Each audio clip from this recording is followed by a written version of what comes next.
I was always destined for something much, much bigger. Does it serve humanity or does humanity serve it? AI has become inherently your junior engineer. It's getting to a point already where it can be done at mass scale by pretty much anyone. And you might see it as the longer they're spending, the more value I've created for them. But in the end, what is valuable for humans? Welcome to Built Human. The world keeps moving faster and faster. Technology is more disruptive than ever, but somehow our health keeps getting left behind.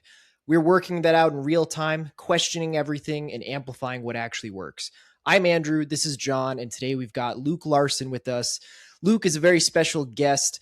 I've known Luke pretty much my whole life, and here at Built Human, we are pro-human technologists. We actually own a series of portfolio companies under Evolved Technologies, and our main company that we've run for many years is called Modern.tech, a software development firm that builds AI and technology services.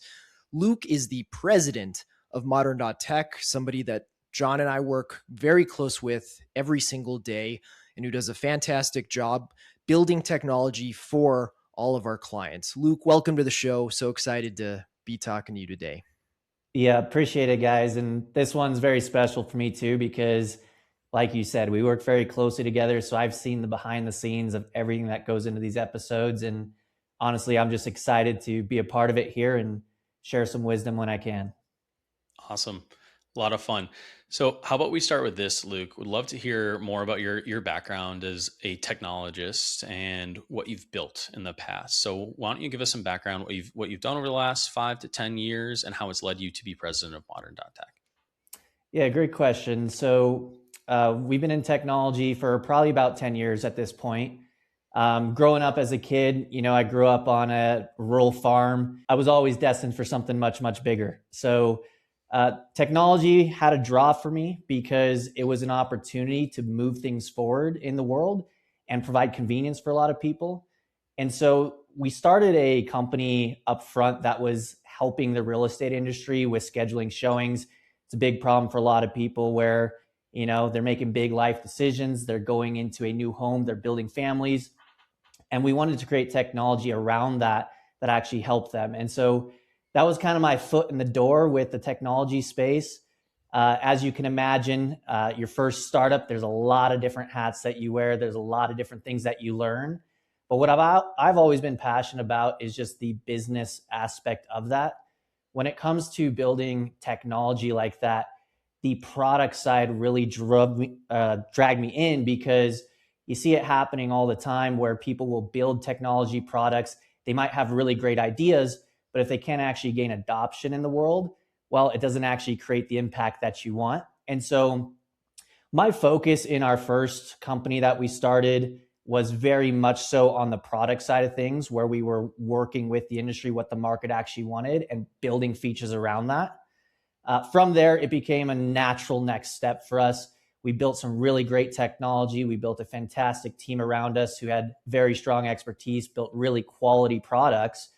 And we started having other people ask us to do the same for them as well. And so that's kind of the bridge to where we're at now with Modern.tech.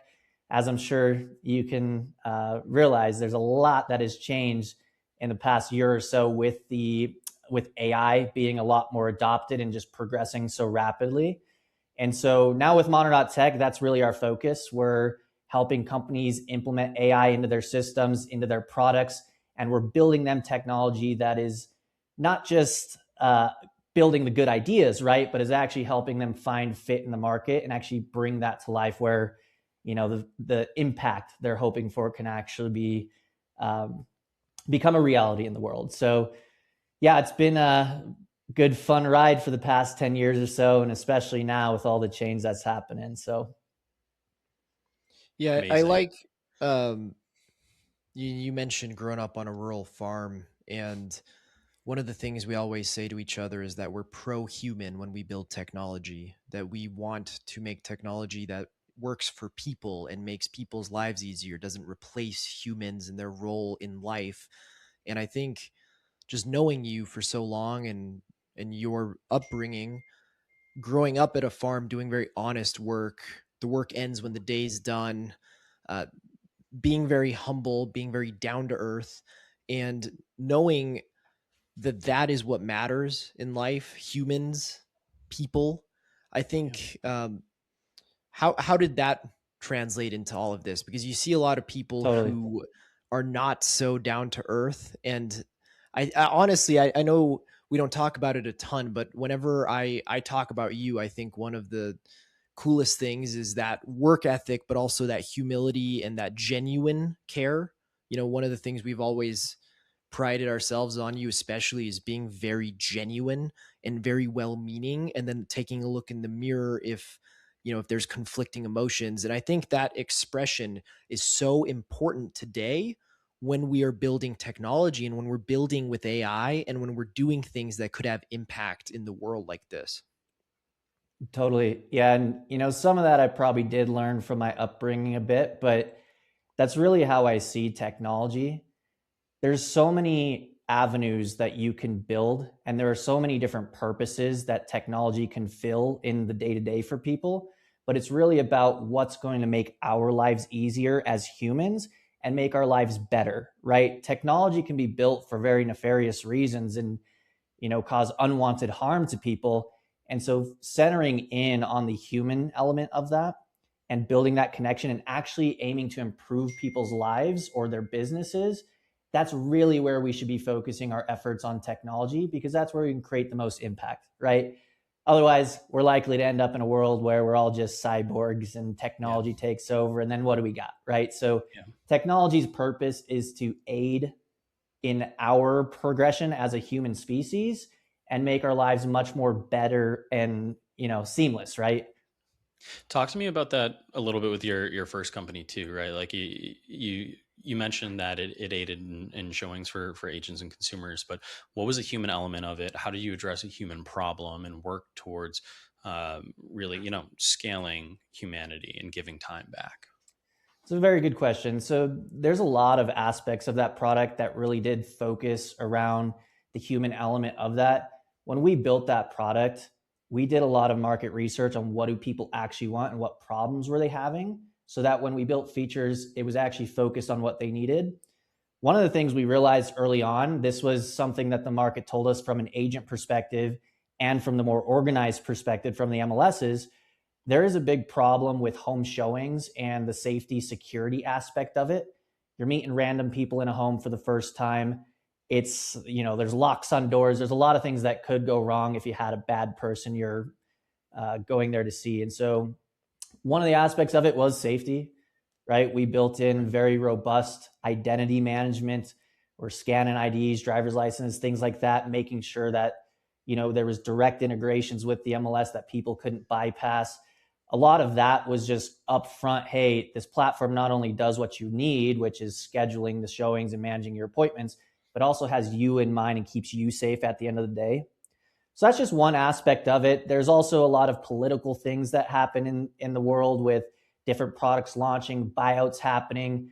People were worried about, the systems that they were using, if the companies behind them actually had their best interest in mind. And so when we built that company, that was our whole goal, Hmm. right? Build a product for you that serves you and nothing else. Amazing.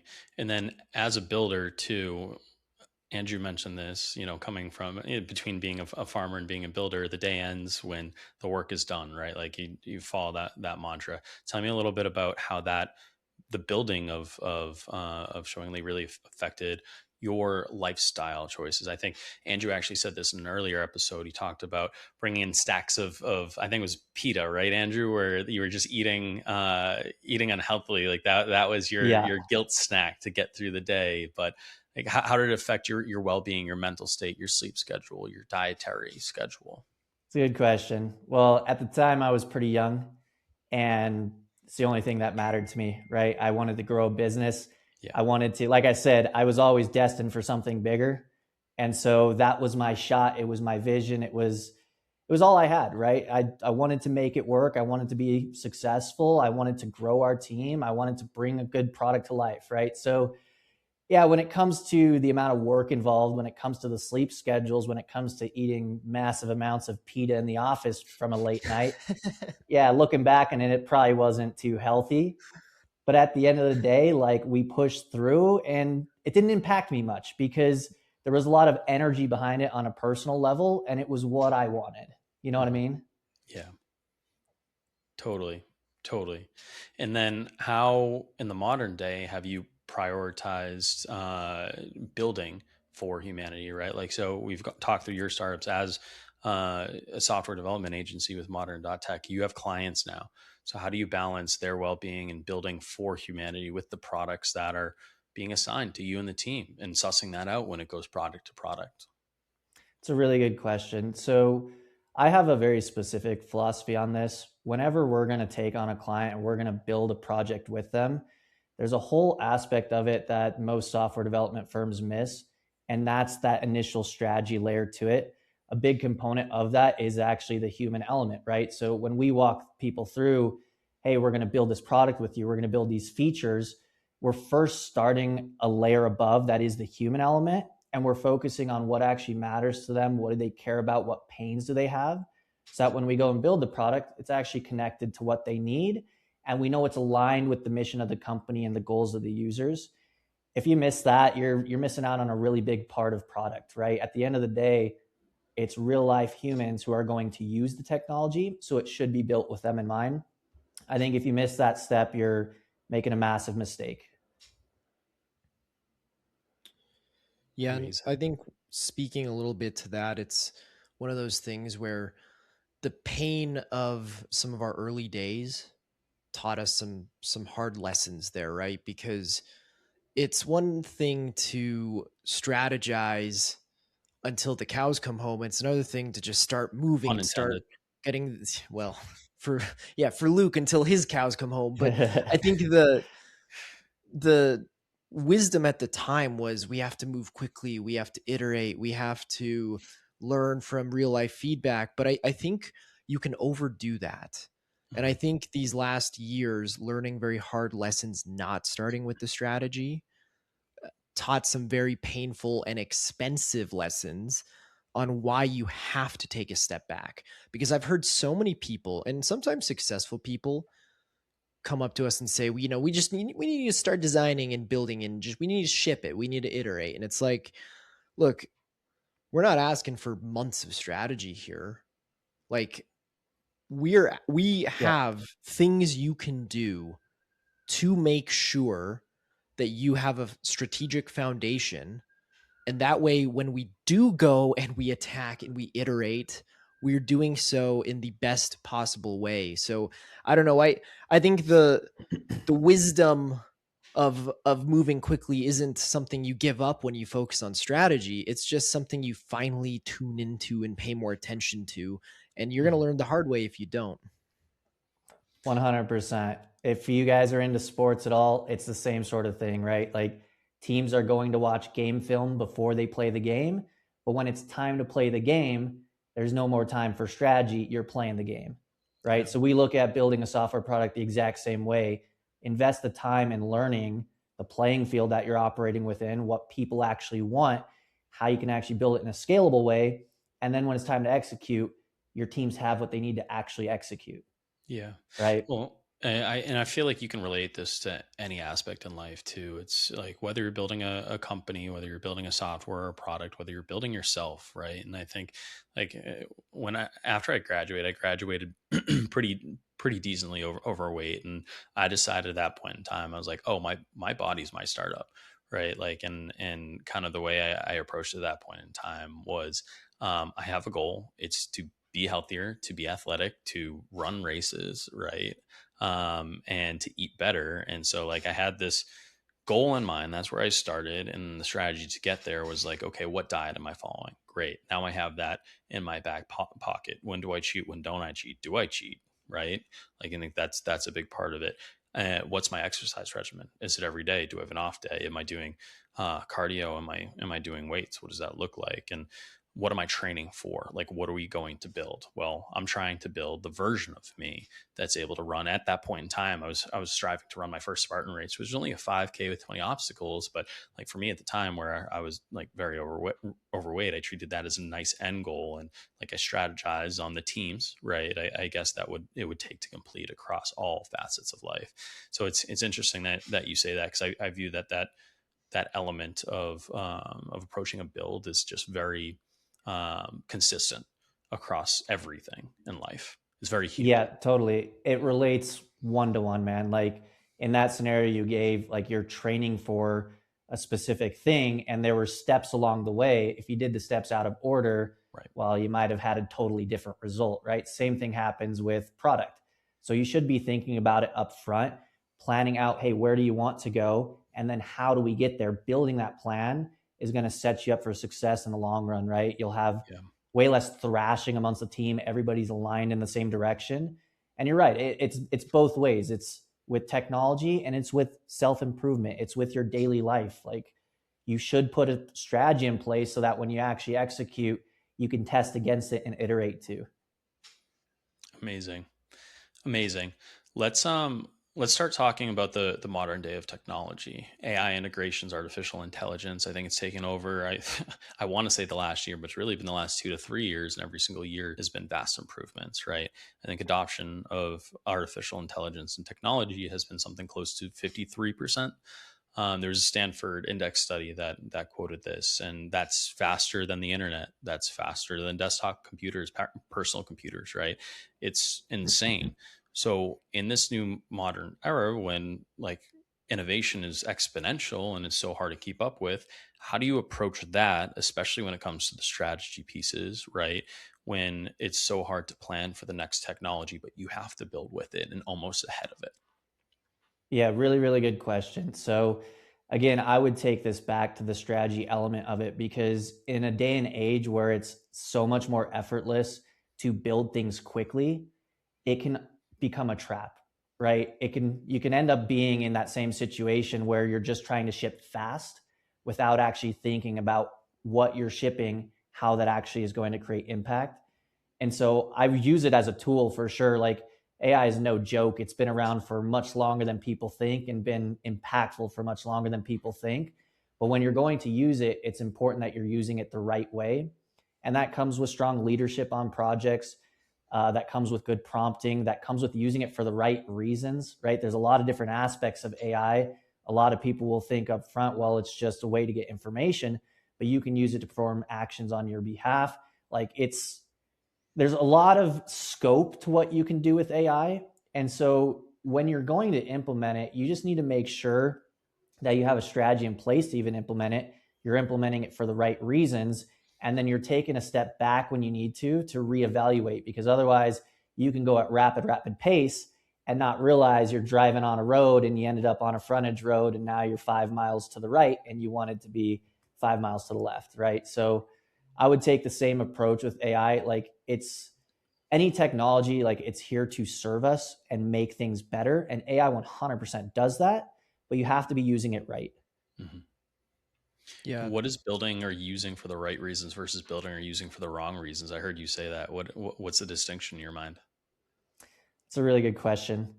Um, I think a lot of the times, like people will go to it for information, but they might not question the information itself, right? It's the same as working with any sort of employee you might have in the company. It's only going to return results as good as you give instructions.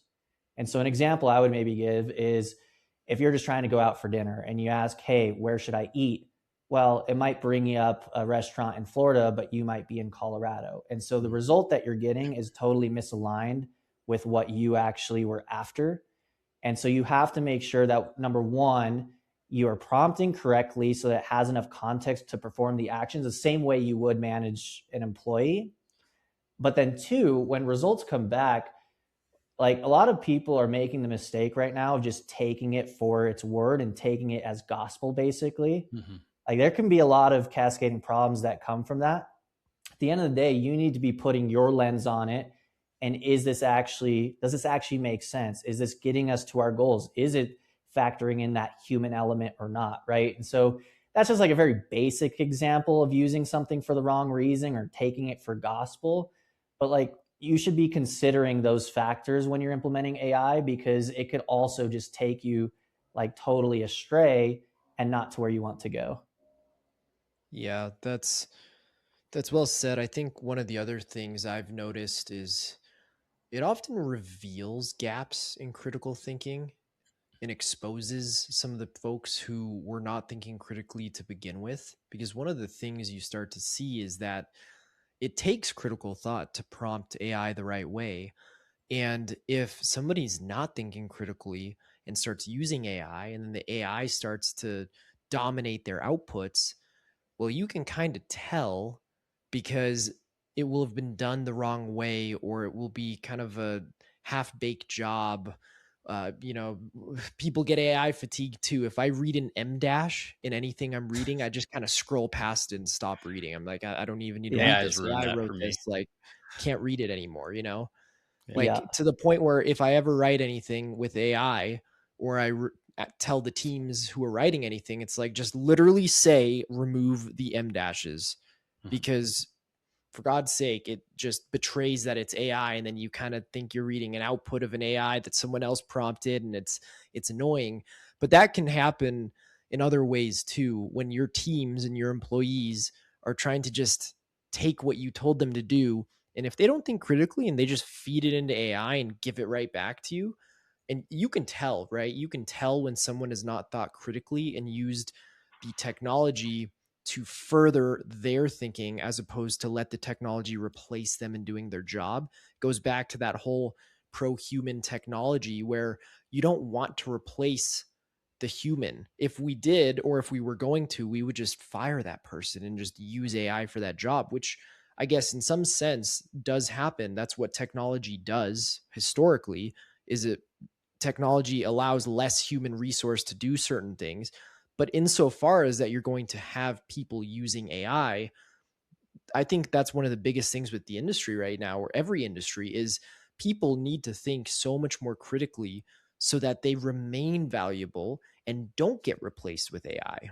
100%. I think about that frequently. As you both know, I used to work at a tech company, and the way they managed the hierarchy of engineers was you'd have junior engineers that write the code and senior engineers that read the code, right?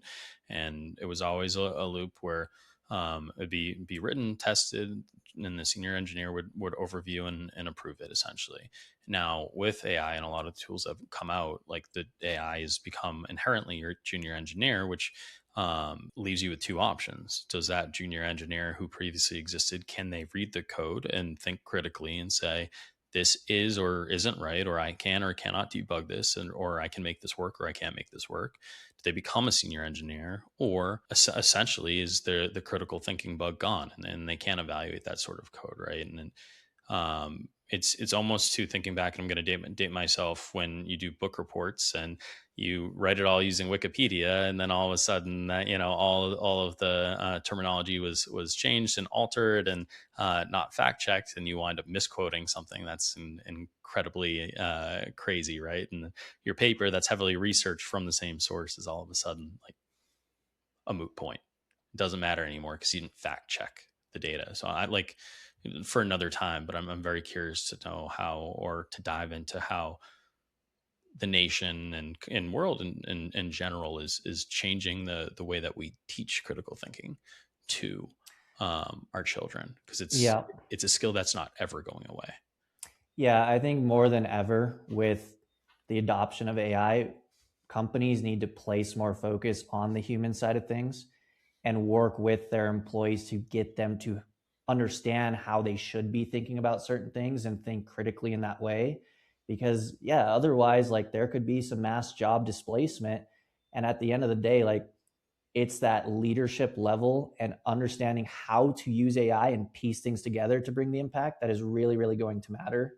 Mhm. And so that's one of the things we're doing in our company, is just that, like, we're developing leadership training to help people understand how to think. And we're actually investing in more of our junior guys, to be honest, to lift them up in that way so that we can better service clients across the board. Because what it's going to come down to is, like, the value we're going to provide to companies is that strategic layer. It's actually building products that help them grow and create impact, right? It's getting to a point already where shipping products is so fast and can be done at mass scale by pretty much anyone. I was at a little poker friends game probably about a month ago, and one of my buddies, he went all in, and obviously he lost all of his money.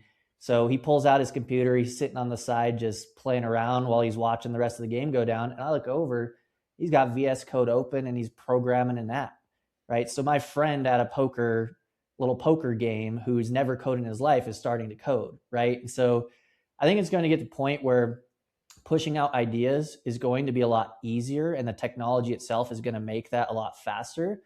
But it's that strategy layer and how to think and what actually matters that you're building that's really going to hold its value. And that's something you cannot replace right now, because it's got to be prompted in the way. You got to be thinking critically first in order to get an output. So we're investing in our employees in the same sort of fashion and bringing everybody up, because that layer holds an immense amount of value.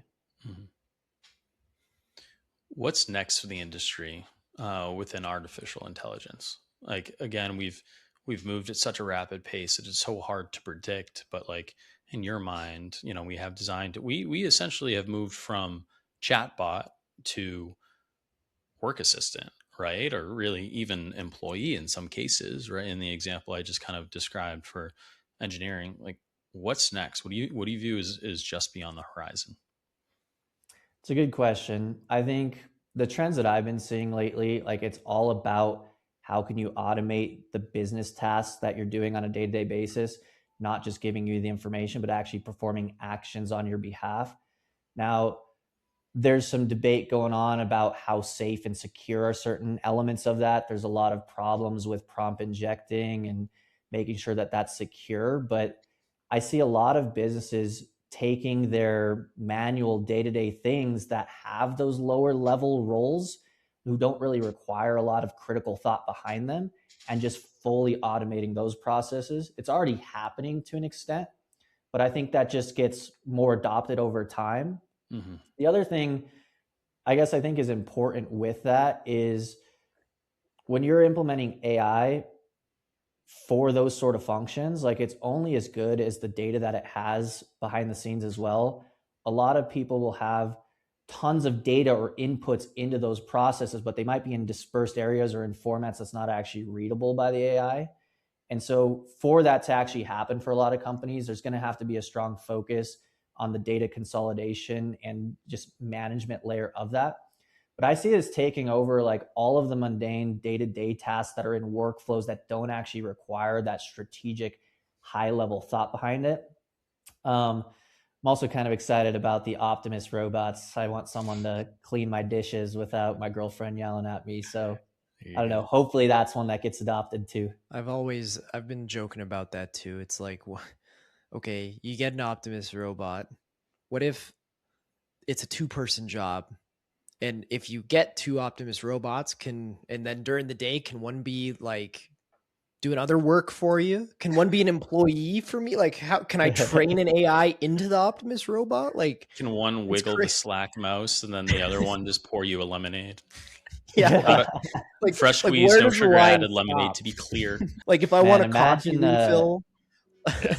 I'm on a podcast with you guys, my coffee's empty, like, and I prompt in like chat GPT right now to my Optimus to go and like bring me a coffee, and it'll just come in with one. Because these things, I mean, you would think things like this are going to start happening, right? It's kind of Hmm. scary.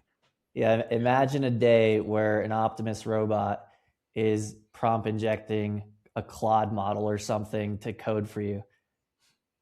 And Optimus is now your junior dev. Yeah. There's some questions I wanted to ask you, but I think before I do, going out of order here, it's a really good segue into talking about a few things that are pro or not pro human. And we had a few that we wanted to rattle off, but I think a fifth one I'm going to uh, go off the top of my head here is Optimus robots, pro human or not pro human. Because if, for example, I want employees and not robots writing my code in front of a computer. I mean, I understand why I might inject like a prompt to go and do something, but what if there's a literal robot standing in front of your computer doing it? Isn't that the definition of replacing a human being in the physical Yeah. world as well? Where is the line drawn? Because it's kind of hard. It's hard to think about, right? Yeah. Yeah, very much so. And I don't know, you could relate this to any technology that's happened or disruption that's happened in the past. Like there's always going to be good pro-human elements and there's going to be bad. Like think about Yeah. social media, for example. Depends how you use it, right? Social media has been pro-human for businesses getting their message out and creating impact, right? If you're using it for the right reasons, there's a pro-human element. But then you got the other aspect of it where all you get is memes and you get doom scrolling and people wasting their time and their mental capacity. And there's studies coming out, there's a lot of downsides to that. People getting depression, people losing cognitive function. Like there is a bad element for humans of it too. I see AI and Optimus robots like that in the same sort of way, right? Like there's Yeah. elements of it that are going to make our lives safer and better if they're used for the right reasons, right?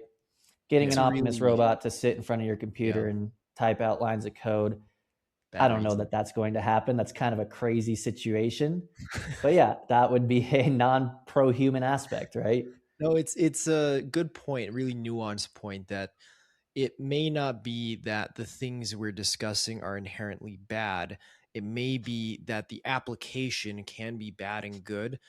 You mentioned something, it reminded me of how you like doom scrolling and social media can hijack your brain or parts of your brain, because as we evolved as humans, like we didn't evolve with things like that. And so putting all that in front of us kind of hijacks the brain a little bit, almost like companies that put some of this bad stuff into their product, that you get addicted to the sugars and the other things inside of products, whereas evolutionarily it's not like you could ever get that much sugar at one time. So when you put all that sugar into a product and you take a bite of it, it hijacks the part of the brain that kind of makes you addicted to it. And similar things happening with doom scrolling. It's almost like some of these things aren't inherently bad. Like commercial production of food products could not be inherently bad, but in the application of it to hijack the human senses and behavior, that's bad. But if there are, this is why we like the animal based brand with the better for you things, right? Yeah. Finding companies that have a positive application prove that it's not inherently bad, you know? Yeah, the onus is always going to come down to the human behind it, right? Especially in the day of information, like we still have to make the right choices at the end of the day. You can still make bad choices even if a product is positioned to be pro-human, right? Yeah, this was a great example. We had four other examples we were going to ask you about: pro-human, not pro-human. This kind of Just sets like the burn tone through for two that of them. combo, you know.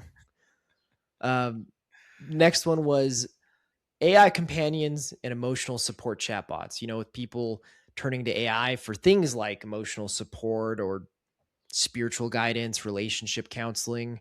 Yeah. Is that something that replaces what used to be a very human thing, or is that actually something helpful because it's helping people process through some of these things? It's a good question. I'm a little bit mixed on this one. I don't particularly like it too much if you're going to AI to manage your personal life problems. It just seems like a misuse. However, I think it's really good for thinking through situations so that you can critically think what the actual actions are. But at the end of the day, it comes back to the same thing. Like you are responsible for your actions, and no amount of information is going to solve your personal problems. It might help you think through and take better actions, which that's the element of it that I like, but it's the actions themselves in your day to day that are actually going to create a difference. And so, if you're going to lean on AI for solving your personal problems, your relationship problems, be your therapist, you'd be better off, in my opinion, just intrinsically thinking about what is the right move and what is good or bad. Like we all know deep down, we shouldn't be eating McDonald's every night, and we should be eating the grass-fed steak. You already know it, just do it. The actions are going to create a much bigger impact than leaning on your chat GPT as your therapist. So I don't know, if I were to say like a yes or no, pro-human or not, do I like it or not, I'd probably lean no. Just focus on living your life and doing the right things. You'll probably start feeling better. I think this brings us back to the point on social media that we were kind of touching on a little bit ago, where when social media first came around, it was great. Did it serve humanity? Yeah, because it connected all of us in some way, and I have stayed connected with some very awesome people in my life from a long distance. I mean, like you guys, right? Like you guys are in Colorado. I'm in Massachusetts, and the only reason we stay connected is because we have social media and phones, et cetera, and that allows us to stay close and us to do this podcast and even talk, right? Whereas now it's hit a point where it no longer serves humanity. And we'll get into this a little bit with the doom scrolling, but when we use AI in a sense, even as a friend and a shoulder to lean on, at first you can view it as like, okay, it takes the lonely and gives them a voice, gives them a sounding board, and can help kind of spur along and give them some energy back and some hope. But at what point does that then become an over reliance where all of a sudden it is your only hope and you're not using it as a way and a means to like have energy and go out into the world and be connected to the world and be connected to people, to the sun, to the ocean, etc., but you get sucked into this world of really a simulation, whether we're already in one or are getting into a deeper level, right? It's like it's you just hopping further into this alternate reality where all of a sudden you have a false perception of everything, and that can make the pain harder almost to deal with because you don't take it head on. Yeah, I think there's an emotional layer of it too, right? Like if you're using AI as your therapist, very Yep. logical things, it might lead you in the right train of thought to take better actions. There's an emotional element of it too. Like you might want to ask a real human if they've been in a similar situation, because Yeah. there's the emotional things that they might have gone through, and they might have tips that the AI is just not going to give you because it's thinking very logically based off of your inputs, and it's not really reading and reacting to, hey, what situation is this person actually in and what are they feeling in this moment? You know what I Yeah. mean? Yeah. So Yeah. that's a piece of it too that I don't know. We need to. I'm very strong recently about everyone should be leveraging AI at this point. If you're not, you're just not taking advantage of the most recent tech, and there's a Yeah. lot of positive benefits to it. But don't miss sight of actually living your life. Like you said, like get outside, touch some grass, talk to some real humans. It's great to do this with you on this podcast, John. Yeah. But when we're in person, man, it's a hell of a lot better, right? Yeah. So Yeah. use the tech for what it's beneficial for, but don't forget that you're still a human living on a physical world. Go outside Yeah. a little bit, seek human connection. It's hard to get it like this sometimes. Yeah, we're alive as humans, and what's the primary expression of our humanity? It's how we feel. Hmm. And how we feel, I guess you could argue, may be impacted by how we create meaning, how Right. we attach significance to things. And so, in some respect, we do that based off of information and how we process information. And so, if AI can help us sort through some of that processing and help us with some of that information, I think there is a chance that it could be really helpful. But in the end, what is it like? Our bodies process like 1 billion bits of information, but our conscious mind only sees like 100, no, 10, like 50 bits per second, something crazy. So it's almost like 1 billion times more information is hitting us than we're Yeah. actually using to think and actually using to process. So it's like, in some respect, we see things that are such a narrow sliver of reality in the end. That's more of a reflection of us and who we are and what our values are as humans.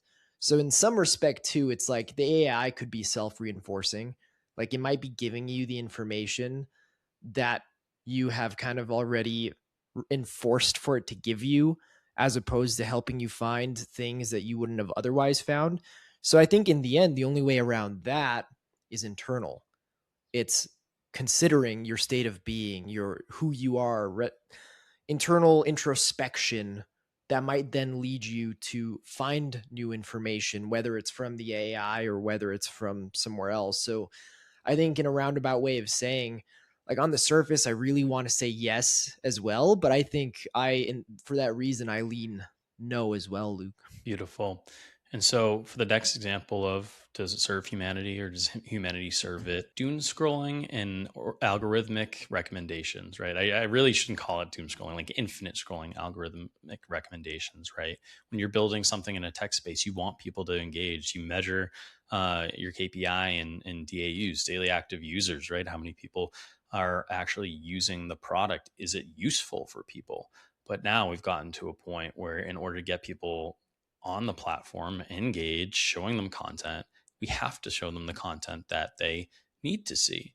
Now, whether they can find the content that they want to see much quicker, but then there's the other thing is, but does that hook them in much longer than they want? So, Luke, tell us, is this something that serves humanity, or does humanity serve it? Yeah, doom scrolling is definitely not one that serves humanity. But again, like, you can't just say, hey, this doesn't serve humanity. I'm a victim now. I'm screwed. Like, take it back to what Andrew was just saying. Like, your deep introspection actually matters, and your actions actually matter too, right? So the algorithm is going to feed you what you're after and searching for. So if you start searching for better things, well, the algorithm couldn't become beneficial for you in that sense and give you the information that you need at the time.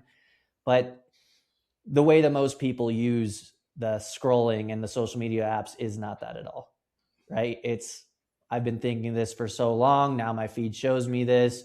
It's just going to be an endless loop of that thing and never actually progress or lead them to think different things. So, I mean, limit your time, man. Yeah, It's it's fun probably one of those occasionally. things where there's a conflict of interest because as a platform, you do want a higher amount of daily active users as well as screen time. And you might see it as, hey, the longer they're spending, the more value I've created for them in terms of the content, the better my algorithm is, the better my platform is for them. But in the end, it comes back to that philosophical, like, what is valuable for humans. And as humans, if we prioritize things like being in the sun, in nature, active, not on our phones all the time, not indoors all the time, then there's really no way that doing better at the antithesis to that is better for humans. And so then there's just a massive conflict of interest.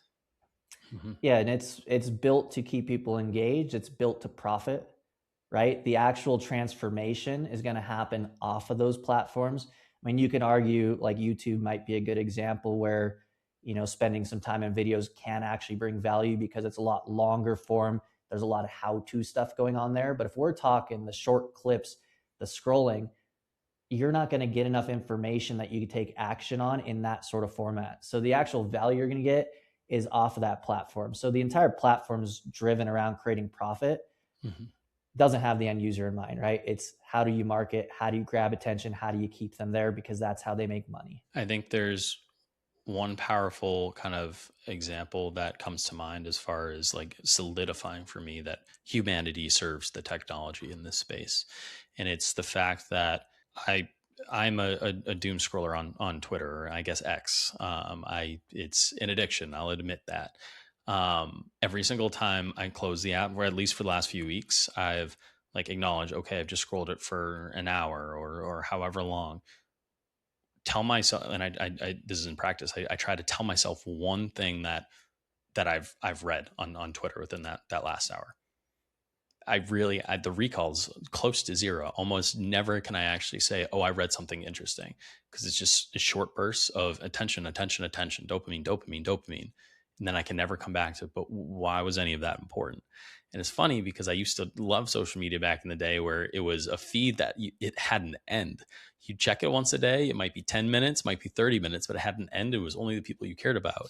Now it's everyone in the world just showing face in your feed, and you can't remember. It's just too much attention, and it just rots away your brain. And it is so difficult. It keeps you hooked, but there's no actual value coming back, or very, very little. Agreed. Beautiful. Well, Well, maybe not. I think well, exactly, maybe not. I think in Default. a very related way, our next one was productivity tools. Yep. Do they lead to an always on culture that kind of, again, is the antithesis of what's good for humanity? Or do they keep us more connected in the similar way to, like we were just saying, being remote, we get to interface a lot better. We're talking things we use on a daily level, whether it's email or Slack or like our project management softwares, things that are technologically enhancing the workflow. Um, I guess just to kick off, this one I'm a little bit less concerned with. I think tools, technology, innovation, these are things that, going back to our roots, I'm in favor for. I like these kind of things. I do as well. Yeah, we wouldn't be able to do what we're doing today as a human race without it, right? Like the fact that we're all in different locations right now and can come bring our minds together and have conversations like this, that's pro-human for sure, right? Like I said at the beginning of this, technology is meant to aid in making our lives easier and improving our lives. Productivity tools 100% something that does that. I sit probably flat in the middle because I agree with you from that perspective that it makes our lives easier and all of this possible. But I think back to my times in office pre-COVID where you might work late, you might come in early. It doesn't matter. You're working for a long time. And then all of a sudden, you would close your laptop, you'd leave the office, and you'd be able to focus on your family or your friends or whatever it is. And all of a sudden, you're not thinking of anything, not until you log in the next day. So I have this opinion where productivity tools are great, they're very helpful, but how helpful? Now all of a sudden you're accessible all the time, right? It's kind of like the move to cell phones and smartphones, and it just gets to a moment where like all of a sudden you can't turn off stressors and you have a million tabs open, you have a million to-do tasks, and none of it feels productive. Like even again, before work from home and when we were working in the office, everything that needed to be solved outside the office, none of it really mattered, right? Like if there was a task to do, it wouldn't kill revenue, it wouldn't ruin the site. Matter of fact, you were probably spending more time in the office those days that you needed to, which was fantastic. I think there's an effort of balance that needs to be achieved between the two of them, and we're not there yet. We haven't swung the pendulum back to true balance and what that means. Now, you can snooze it and put your off hours and all that, but in the back of your mind, it's still, oh, I got to check it. Yeah, fair point. I honestly, man, like I'm pro technology for sure. Like it makes our lives way, way better. Like, Yeah. come on, anybody who disagrees with that is just totally delusional. Like it's the whole world revolves around it right now. But when it comes to situations like that, again, like I put it back on the human behind it, right? Like you got to be able to set boundaries. The tech is always there. Yeah. I don't do this anymore, but a long time ago, I had a problem with, hey, I was constantly checking and I was working really long hours and didn't have any time to de-stress or spend time with my girlfriend or take my dog on walks, things like that. I just put my phone in the other room. It's like, yeah, I know Slack's there. I know I'm probably getting pinged from Slack, but I'll be able to get to it when I wake up in the morning, right? So Yeah. I don't necessarily know that we need to rely on the technology progressing or improving to handle that specific scenario. I think we all just need to take a little bit of ownership over our lives. And if we're having that problem, we're not able to detach and it is affecting our daily lives, our emotional state of being, like set a boundary and stick to it for a while, right? Yeah. There's seasons we go through, right? There are Yeah. periods of time where it's like, dude, all I'm focused on right now is business. And there's a really big project we're working on or something, and we have to dive in and you put in the work and you have Slack open all night. Cool. It's a seasonal life. You Totally. get through it. And then there's other times where you're just unnecessarily checking and you're creating strain on your relationships and all that sort of stuff. So you just have to be aware of how you're feeling and, place some ownership back on yourself and make the right choices, right? And that's where technology can serve technology in a sense, because I do not have the self-control to do that. But what I'm going to try in the very near future is buying one of those bricks so that I can actually like brick my phone and like put it down, because that once my phone is down, like the work goes away and in essence, and then also all the distractions. Like I was just saying, how much I scroll on X or Twitter. It's just like all of the distractions disappear because it's not replacing one with the other. It's being able to completely get off of it. And I know, like, Totally. honestly, even doing that in the middle of the workday. So I'm not like responding to I don't even respond to text in the middle of the workday. Who cares? Break the phone, put it down. I have Slack on my computer, work right off that. Right. So it's all use technology to help technology, but like finding balance is important. For sure. And that's a really good concept too of building technology that actually serves people, because in that situation, that little brick physical device, like it's solving the problem of being able to go on your screen time and saying, "Hey, give me more time," Yep. or waking up in the morning. There's a alarm clock thing that I actually just bought because I have a problem in the morning sometimes after a late night, Yeah. hitting the snooze over and over. And there's a Yep. physical block that, hey, I go touch and then it locks my screen for a little bit. So that's how we should be looking at building the technology, is not just, hey, how do we solve a surface level problem and profit off of this, but how do we profit off of this while also bringing impact to humans? The brick example is a fantastic one. Yep. Totally agree. And then, so our last topic here for does it serve humanity or does humanity serve it? Wearables and health trackings. So, I don't know if you actually have any of this, Luke. I do have an Aura ring. I do use an Aura ring, so I can provide perspective, obviously. Um, but what are your thoughts on using wearables as a technology that could serve humanity or perhaps does quite the opposite despite its mission? That's a really good question. So personally, I haven't invested too much into wearable technology. I had an Apple Watch at one time. I since have stopped wearing it. There were elements of it that I did like. Particularly, they have like a mindfulness thing on there where it'll focus on your breath and it'll make sure you're inhaling, exhaling at certain speeds, like things like that, that I actually, that tied to an action I was taking, I found useful. Yeah. But then there were other things I was tracking, like what was my heart rate overnight, or what was my oxygen levels, or my breath rate while I was sleeping. Who cares? Like, what impact did that have on me? It was just extra information that didn't really do anything. And I wasn't like, it didn't really help me take action on anything specifically. And so I don't know, I started getting to a point with the wearable tech that it was like, as long as you are placing that deep introspection in yourself, some of it can just be noise. Yeah, I think of it like it's dependent on your goals, what Mhm. information is valuable to you. That's why I don't see it as a one size fit all very well. And I Yeah. think in marketing and in discussions with friends, people get really into it and then they just assume like everyone should do this, you have to do this. I actually just think it depends. And I'll give you an example. Like we were talking to a lot of people who've done carnivore diets and or strict ketogenic dieting, and then some of the people who are a little more flexible animal based folks. And we always kind of go back to, well, what are your goals, right? Because if you state that your goal is to lose weight and or to improve or heal some kind of metabolic dysregulation, well, go on an elimination diet. Go all in on that. Don't just be flexible. Go all in.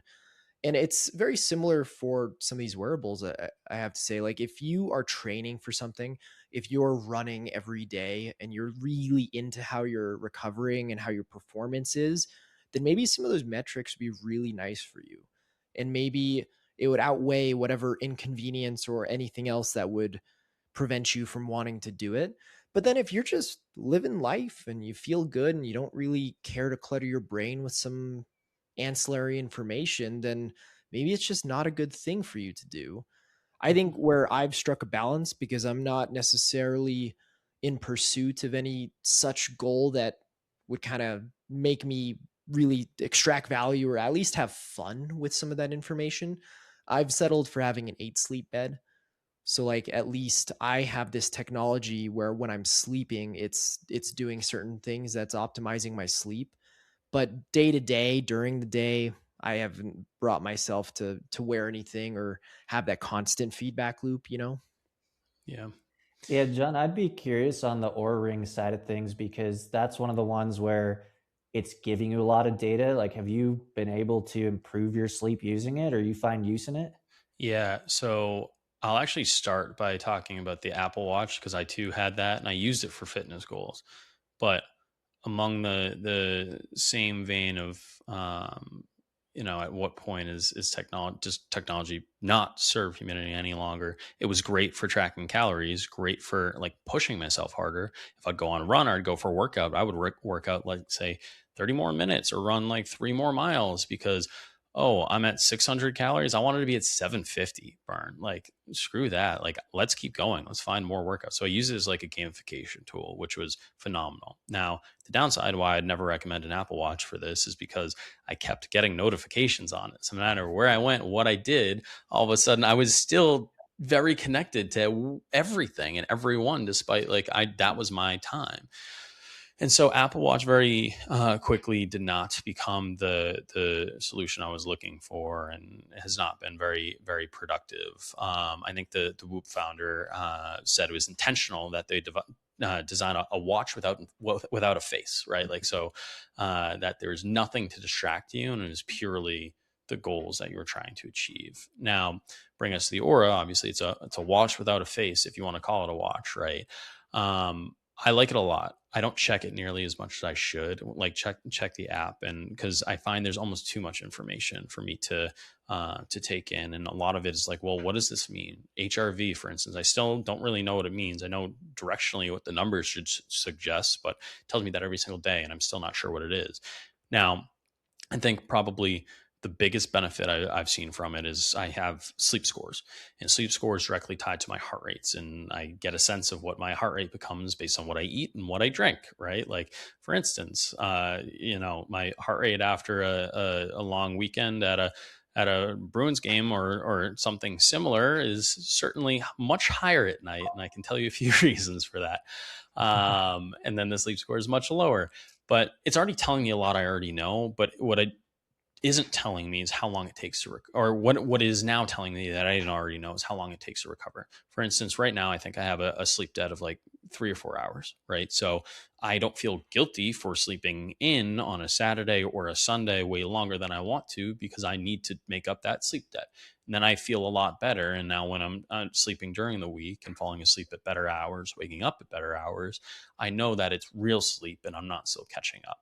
So now I can kind of pick up on those signals, and I feel better about, why am I always waking up tired? Why am I always waking up tired? Well, I have clear signals on how I can change that, right? And I think one thing I've been trying to do, I haven't mastered, is get to sleep earlier and within the night, because like sleep before 10 p.m. is more aligned with your circadian rhythm, and therefore much better sleep, especially when you have sunlight creeping through the windows in the morning. So like that's a goal I strive to, and I always feel better when I do it. It'll be the same exact time. If I sleep 12 to 8 or 10 to 6, it'll be the same 8-hour interval. But I know, and I've seen kind of the sleep score and how deep I'm sleeping too throughout the night, because I can see those trends when I'm awake, when I'm in deep sleep, when I'm in REM sleep. I can see all of that and how much it improves. So I've personally enjoyed it a lot. I think it makes a ton of sense, but you have to hold yourself accountable in checking it and making sure that like whatever your goal is, it's serving you, and you're looking specifically at those numbers and gamifying it a little bit. Yeah, you brought up a good point there too. There's an element of it that I might have been neglecting, which is the data isn't just showing you like real time, this is what it was, but it's also showing you how big the impact might be. Yeah. And I think that alone people can find a lot of value in, because there are concepts like, yeah, you shouldn't drink alcohol before bed, your sleep will be worse. But unless you have something that you track, at least for a period of time, to show you how much worse, they might not take a different action and not drink before bed, right? Mm-hmm. Because they might not see how bad it actually is. And over time, those things can build up. So I think that like, whether you use it long-term or not, like there is potentially a nice benefit there of like, use it for a short period of time to test out some of these things and see how big the impact is. That way, when you make a decision, you're making a more informed one, right? If you decide, hey, I'm at a Bruins game, they're going to lose to the Avs anyway, but I'm going to drink 5 beers before I go home. Do I really want to sacrifice that sleep quality? You know what I mean? Yeah. Yeah. That was a nice little jab there, buddy. Well, thank you so much, Luke. It's been incredible. Go follow at Modern.tech on Instagram and follow Built Human. You can listen to us anywhere. Thanks for listening. We'll catch you next time.